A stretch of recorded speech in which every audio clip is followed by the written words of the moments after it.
Richard Branson. Mening orzularim va muvaffaqiyatlarim.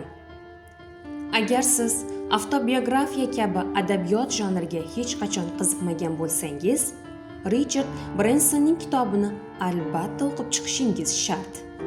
Mening orzularim va muvaffaqiyatlarim kitobi ilk sahifalarидanoq e'tiborni o'ziga tortadi.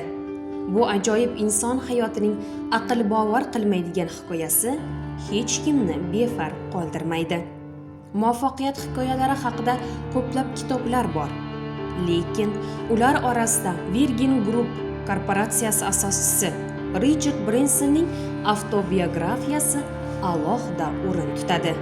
U nafaqat biznesdagi o'z yutuqlari haqida, balki umuman hayoti haqida ham so'zlab beradi.